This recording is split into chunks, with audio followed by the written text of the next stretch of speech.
Voice land ന്യൂസിലേക്ക് ഏവർക്കും സ്വാഗതം. അവതരണം മധു കൊട്ടപ്പുറം.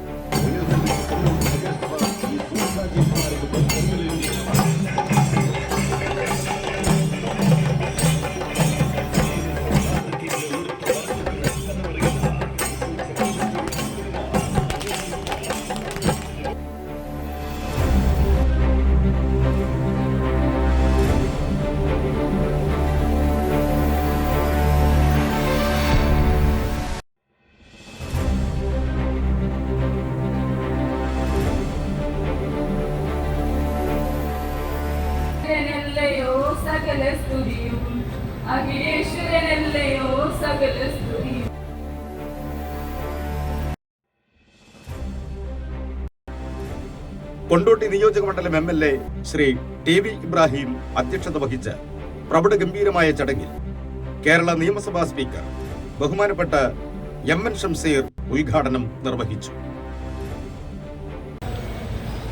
പ്രിയപ്പെട്ട അധ്യക്ഷനെ, പ്രിയപ്പെട്ട സഹോദരി സഹോദരന്മാരെ, ഒരുപക്ഷെ ഏതെങ്കിലും ഒരു പരിപാടി തുടർച്ചയായി മാറ്റിവെച്ചതുണ്ടെങ്കിൽ അത് ഈ കൊണ്ടോട്ടി നഗരസഭയുടെ ഈ ബസ് ടെർമിനൽ ഉദ്ഘാടനമാണ്.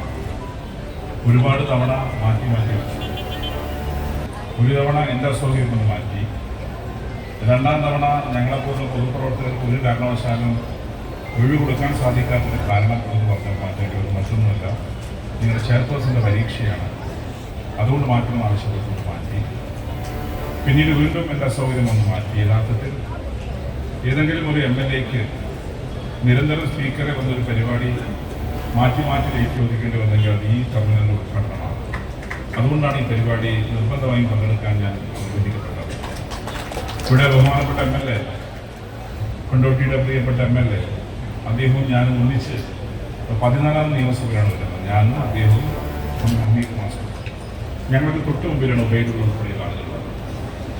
കേരള നിയമസഭക്കകത്ത് ഞങ്ങൾ തമ്മിൽ അങ്ങോട്ടും ഇങ്ങോട്ട് തർക്കങ്ങളൊക്കെ ഉണ്ടാവാറുണ്ട്. കേരള നിയമസഭയുടെ പ്രത്യേകത, അങ്ങോട്ടും ഇങ്ങോട്ടും തർക്കങ്ങളൊക്കെ ഉണ്ടെങ്കിലും അതൊരിക്കലും വ്യക്തിപരമായി വിദ്വേഷമായ തർക്കങ്ങളായി മാറാറില്ല. അത് ഭരണകക്ഷി ആയാൽ ഭരണകക്ഷി പരമാവധി ശ്രദ്ധിക്കും.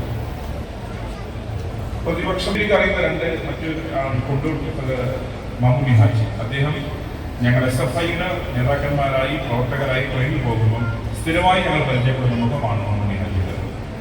ആ രണ്ട് പ്രധാനപ്പെട്ട സാമാജികളുടെ പേരിലാണ് ഇവിടെ ഒരു ടെർമിനലും ഒപ്പം ഇതിന്റെ ഗേറ്റും ഉള്ളത്. അവർ രണ്ടുപേരുടെ പേരിലും സ്ഥാപിക്കപ്പെട്ട ഈ ബസ് ടെർമിനൽ ഉദ്ഘാടനം ചെയ്യപ്പെടുകയാണ്. പ്രാദേശിക ഭരണകൂടമാണ് പ്രാദേശിക ഭരണ സ്ഥാപനം LSD. ആ പ്രാദേശിക ഭരണകൂടം തങ്ങൾക്ക് അർപ്പിക്കപ്പെട്ട ഉത്തരവാദിത്വം നല്ലതുപോലെ നിർവഹിക്കുന്നുണ്ട്. പഴയതുപോലെയല്ല, പ്രാദേശിക ഭരണകൂടത്തിന് ഒരുപാട് കാര്യങ്ങൾ ചെയ്യാൻ സാധിക്കും. തദ്ദേശ സ്വയംഭരണ സ്ഥാപനത്തിന് ഭരണഘടനാ ഭേദഗതി വന്നപ്പോൾ ഒരുപാട് അധികാരങ്ങൾ വന്നു. ആ അധികാരങ്ങൾ വന്നപ്പോഴാണ് പ്രാദേശിക ഭരണകൂടം വിചാരിച്ചാൽ തന്നെ ഒരുപാട് വികസന പ്രവർത്തനം നടത്താൻ സാധിക്കും. അപ്പൊ ചോദിക്കും, ഫണ്ടും പ്രാദേശിക ഭരണകൂടത്തിന് സർക്കാരിന് ലഭിക്കും, ഓൺ ഫണ്ട് ഉണ്ടാകും, പ്ലാൻ ഫണ്ട് ഉണ്ടാകും, ഒപ്പം പല രീതിയിൽ സമീപിച്ചാൽ പല ഫണ്ടുകളുണ്ടാകും, നബാർഡിന്റെ ഫണ്ട് ഉണ്ടാകും. അതുപോലെ നിത ഉൾപ്പെടെയുള്ള ചെയർപേഴ്സൺ, അദ്ദേഹം ഒരു പക്ഷേ റിസർവേഷനൊക്കെ ഒരിക്കലും ചെയർപേഴ്സൺ ആകുന്നില്ല. റിസർവേഷൻ സംവിധാനം വന്നപ്പോഴാണ് ഒരുപാട് കഴിവ് പ്രാപ്തിയുള്ള സ്ത്രീകൾ, കേവലം വീടിനകത്ത് മാത്രം ഇരുന്നവർ, അവർക്ക് പൊതുധാരയുടെ ഭാഗമായി മാറാൻ സാധിച്ചത്. തീർച്ചയായും ഇത്തരം ആളുകളെ പൊതുധാരയുടെ കൊണ്ടുവരാൻ നമുക്ക് സാധിക്കണം. സുദീർഘമായ വസനത്തിന് മുതിരുന്ന ഹാരിസ് ബിരാമിക്ക് വന്നു. അപ്പോൾ ഒരുപാട് പേർ വസനിക്കാറുണ്ട്. 2 MP-മാരുണ്ട്, 3 MLA-മാരുണ്ട്, പിന്നെ നിങ്ങൾ അവകാശികളായി ഇവിടുത്തെ കുറെ ആൾക്കാരുണ്ട്. അങ്ങനെ വരുമ്പോൾ ഒരു ചടങ്ങ് തന്നെ പരമാവധി നീണ്ടുപോകും. പ്രകൃതിയാണെങ്കിൽ വേണ്ടത്രയൊക്കെ നമ്മളെ പിന്തുണക്കും. ഇന്നത്തെ ഘട്ടത്തിൽ പോകുന്നില്ല. അത് നിലവിൽ ചെയ്യാൻ സാധിക്കുന്ന കാര്യം, ഞാനിപ്പോൾ പ്രശ്നം നിർത്തിയാൽ എല്ലാവർക്കും ഇവിടെ ഒത്തുനിൽക്കാൻ പറ്റും. അല്ലെങ്കിൽ മഴ പെയ്ത് നിങ്ങളെല്ലാം നിങ്ങൾ ഇപ്പോൾ ചിലർക്ക് അച്ഛനച്ചിരുന്നൊന്നും ആരും വലിയ കൺഫ്യൂഷൻ പറയുന്ന പോലെ ഇതിന് ചിലരൊക്കെ മഴ പെയ്യാൻ ആഗ്രഹിക്കുന്ന പൊതുവെ കാര്യം കടന്നു പോവാതെ നവീകരിച്ച CB ഹമീദ് സ്മാരക പുരസ്കാരത്തിന് ഉദ്ഘാടനം പ്രഖ്യാപിച്ചുകൊണ്ട് ഞാൻ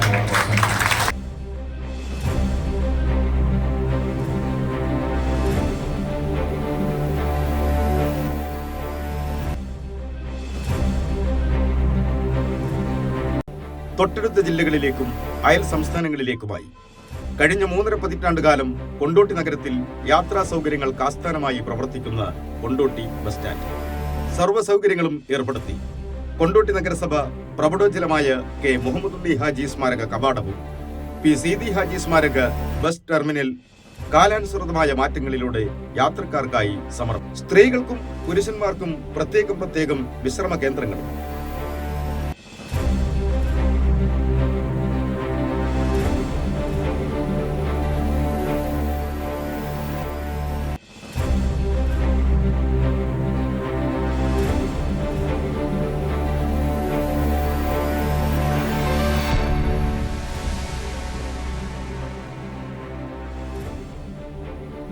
പോലീസ് ഹെഡ് പോസ്റ്റ്, ഈ സേവാ കേന്ദ്രം, കോഫി സെന്റർ, ശുചിമുറികൾ, കുഞ്ഞുങ്ങൾക്ക് മുലയൂട്ടുന്നതിനായി സുരക്ഷിതമായ പ്രത്യേക കൗണ്ടർ, വിവിധ ഇടങ്ങളിലേക്കുള്ള ബസ് വെയിറ്റിംഗ് ഷെഡും പുതുക്കിപ്പണിതു.